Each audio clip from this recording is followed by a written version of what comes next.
Hello बच्चों, मैं Meenakshi Sharma resonance PCCP से। आज हम लोग जो कक्षा 5 का जो हमने चैप्टर पढ़ा था चावल की रोटियां, उसी के जो प्रश्न उत्तर हैं उनको हल करेंगे। और सबसे पहले जो हमारी डीपीपी है हम उसके क्वेश्चन आंसर्स को देखते हैं और उसके बाद हम एनसीईआरटी के क्वेश्चन आंसर्स को देखेंगे। ठीक है, तो इसी क्रम में बढ़ते हुए हम जो पहला जो है हमारा प्रश्न का वो वस्तुनिष्ठ प्रश्न है यहाँ पर। तो पहला जिसमें 4 ऑप्शन वस्तुनिष्ठ यानी इसमें जो 4 विकल्प दिए हुए हैं और जो विकल्प सही है हमें उसको टिक करना है। ठीक है, तो पहला प्रश्न है इसी क्रम में हमारा, कोको कहाँ का रहने वाला था?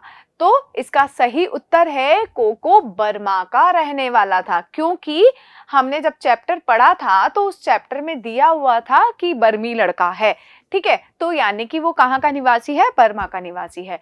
दूसरा प्रश्न है, कोको की उम्र कितनी थी? तो कोको की उम्र थी 8 वर्ष। ठीक है, तो सही विकल्प है हमारा विकल्प नंबर ग। तीसरा है, कोको के दोस्तों में सबसे कम उम्र किसकी थी? कोको के यहाँ पर 4 दोस्तों का वर्णन है, उसमें सबसे कम उम्र वाली जो थी वो थी मिमी। ठीक है, अगला प्रश्न है, इस अभिनय के दौरान जिस कमरे का वर्णन किया गया है उसमें कितने दरवाजे हैं? तो जो वहां पर हमने पढ़ा था चैप्टर में उसमें थे 2 दरवाजे, जो कि एक तो लास्ट कॉर्नर पे खुलता था और एक जो है अंदर की तरफ जाता था। ठीक है, अगला प्रश्न है हमारा प्रश्न नंबर 5, कोको की माँ ने उसके लिए किसकी रोटियां बनाई थी? तो कोको की माँ ने कोको के लिए चावल की रोटियां बनाई थी। तो सही विकल्प है हमारा विकल्प नंबर घ। प्रश्न नंबर 6 में पूछा गया है कि कोको की माँ ने चावल की रोटियां कितनी बनाई थी, यानी कितनी संख्या कितनी थी? तो उनकी संख्या थी 4। तो सही विकल्प है हमारा ख। तो ये 6 प्रश्न बढ़ते हैं आगे।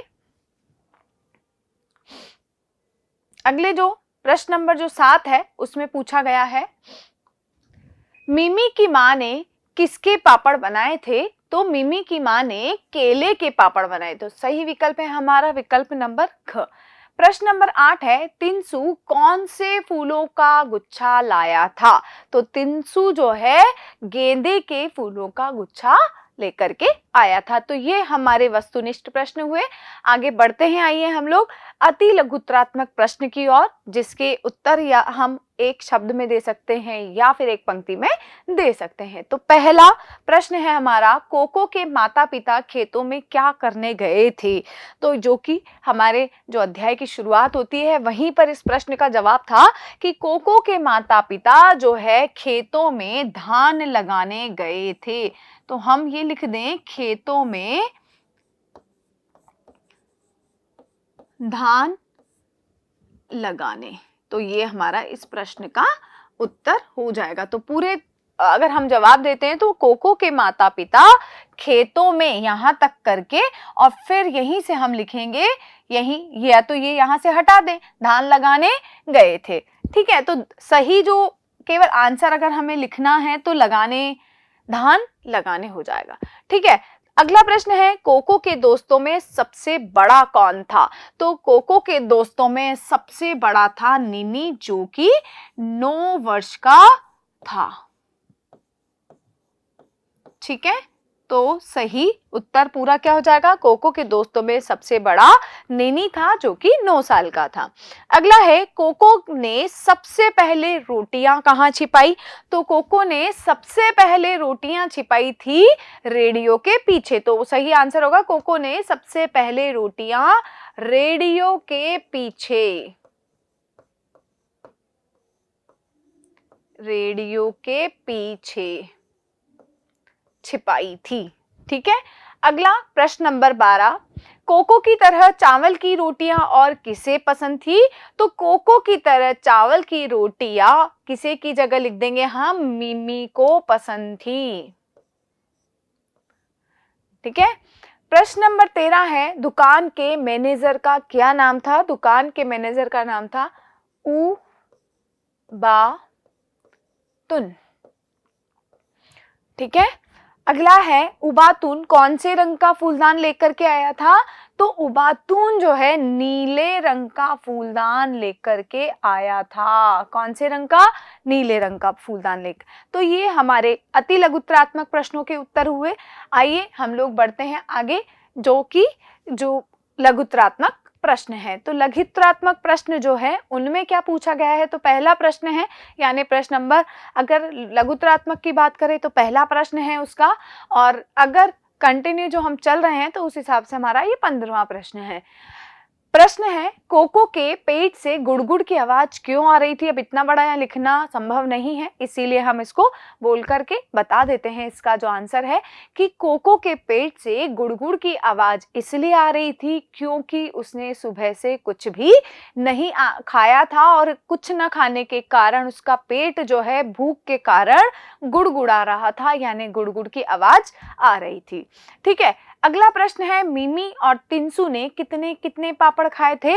तो यहाँ पर इसका आंसर है, मिमी जो है 4 पापड़ लेकर के आई थी, तो वो टिंसू से जब पूछती है तो पहले वो दोनों एक एक पापड़ खाते हैं, और फिर वो दोनों पापड़ में, दूसरे पापड़ में से आधा आधा, यानी वो दोनों जो है 1.5 पापड़ खाते हैं और एक पापड़ जो है उनमें बच जाता है। ठीक है, प्रश्न नंबर 17 है, कोको बार बार इतने झूठ क्यों बोल रहा था। तो कोको जो है बार बार इसलिए इतने झूठ बोल रहा था क्योंकि कोको को चावल की रोटियां बहुत पसंद थी और वो उसको अकेले ही खाना चाहता था, इसीलिए, और वो उनको इसीलिए सभी से उन चावल की रोटियों को बचाने के लिए जो है बार बार झूठ बोल रहा था। ठीक है, प्रश्न नंबर 17 का उत्तर हुआ। अगला प्रश्न है प्रश्न नंबर 18, उसमें पूछा है कि नाटक में हिस्सा लेने वालों को क्या कहते हैं। इस नाटक का मुख्य पात्र कौन है। तो पहला जो आगे है उसका आंसर तो होगा नाटक में हिस्सा लेने वालों को पात्र कहा जाता है। ठीक है, और इस नाटक का जो मुख्य पात्र वो है कोको, क्योंकि पूरे चैप्टर में कोको का ही जिक्र सबसे ज्यादा है। और जो हमारी डीपीपी है उसका अंतिम प्रश्न है, अभिनय के दौरान जब पर्दा उठता है तब किस किस की आवाजें सुनाई देती है। तो इसका सही आंसर है कि अभिनय के दौरान जब पर्दा उठता है तो मुर्गे के बाग देने की आवाज सुनाई देती है, पक्षियों के चहचहाने की आवाज सुनाई देती है, कुत्ते के भौंकने की आवाज सुनाई देती है, और जो है मंदिर के घंटियों की आवाज सुनाई देती है। तो इन सभी की आवाज जो है उस समय आती है। तो ये हमारे जो हमने चैप्टर से जो बीच बीच से जो क्वेश्चन बनते हैं वो हमने डिस्कस किए, और बहुत सारे क्वेश्चन हम लोगों ने यहाँ पर किए हैं। अब एनसीईआरटी के जो क्वेश्चन आंसर्स है एक बार हम उनको भी देख लेते हैं। पहला प्रश्न तो कोई चीज बनाने पे है तो उसको कोई मतलब नहीं है उसको डिस्कस करने का। हम जो है ये वाले जो नाटक की बात से जो प्रश्न है हम उनको डिस्कस कर लेते हैं। तो पहला प्रश्न है, नाटक में हिस्सा लेने वालों को पात्र कहते हैं। जिन पात्रों की भूमिका महत्वपूर्ण होती है उन्हें मुख्य पात्र, और जिनकी भूमिका ज्यादा महत्वपूर्ण नहीं होती उन्हें गौण पात्र कहते हैं। बताओ इस नाटक में कौन कौन से मुख्य और गौण पात्र कौन है। यहाँ पर पूछा है कि मुख्य पात्र कौन है, कौन गौण पात्र है। तो देखिए इसका आंसर है कि इस नाटक में कोको जो है वो तो क्या है, मुख्य पात्र है, क्योंकि मेन उसी का है सबसे ज्यादा, और इस नाटक का इसको हम मुख्य पात्र कहेंगे, मैंने यही बता दिया। और बाकी जैसे नीनी है, मिमी है, टिंसू है, उबातून है, ये गौण पात्र है, यानी इनकी ज्यादा बातचीत नहीं है। अगला है, पात्रों को जो बात बोलनी होती है उसे संवाद कहते हैं। क्या तुम किसी एक परिस्थिति के लिए संवाद लिख सकते हो। तो ये हम जो है ये हमारे क्लास में करने जैसा प्रश्न है कि हम 2 बच्चों को खड़ा कर सकते हैं, उनके आपसी किसी भी एक विषय दे करके उस पर उन दोनों का वार्तालाप, या फिर किसी अध्यापक या छात्र का संवाद। तो ये हम कक्षा के अंतर्गत इसको कर सकते हैं। तो देखते हैं अगला प्रश्न नंबर 3, कभी कभी आपने कोई चीज या बात दूसरों से छिपाई है या छिपाने की कोशिश की है, उस समय क्या क्या हुआ था। तो यहाँ पर इस आंसर में किसी की घटना के बारे में दे रखा है तो उसी को हम यहाँ पर बता रहे हैं। तो देखिए यहाँ दिया है, एक बार मेरा एक दोस्त मुझसे फुटबॉल, थोड़ा सा गलत छपा हुआ है, फुटबॉल मांगने आया। मैं देना नहीं चाहता था क्योंकि मुझे पता था कि वह उसकी हवा निकालकर मेरे पास लौटाने आएगा। वह कई दोस्तों के फुटबॉल के साथ ऐसा कर चुका था, अतः मैंने बहाना बनाया कि फुटबॉल मेरा छोटा भाई लेकर खेलने चला गया है। ठीक है, ये किसी घटना का किसी का जिक्र दे रखा है तो वही हमने लिया है। अगला प्रश्न नंबर 4 है कि कहते हैं कि एक झूठ छिपाने के लिए 100 झूठ बोलने पड़ते हैं। क्या तुम्हें कहानी पढ़कर ऐसा लगता है? कहानी की मदद से इस बात को समझाओ। तो देखिए, इसका आंसर है हाँ, यह बात बिल्कुल सही है कि एक झूठ छिपाने के लिए 100 झूठ बोलने पड़ जाते हैं। ऐसा ही कुछ इस नाटक में हुआ है। कोको को चावल की रोटियां बहुत पसंद है, अतः वह सभी चारों रोटियां स्वयं खाना चाहता है।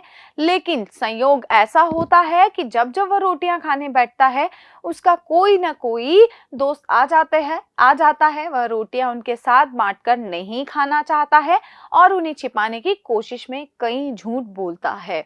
जैसे उसका पेट भरा है, रेडियो खराब है, घर में चूहा है, माँ को फूलों से एलर्जी है, आदि कई बहाने वो इस चीज के लिए बनाता है। तो ये एनसीईआरटी में ऐसे ही कुछ प्रश्न हैं, तो इनके हल भी हमने देख लिए हैं। आशा करती हूँ आप लोगों को समझ में आया होगा। बहुत बहुत धन्यवाद।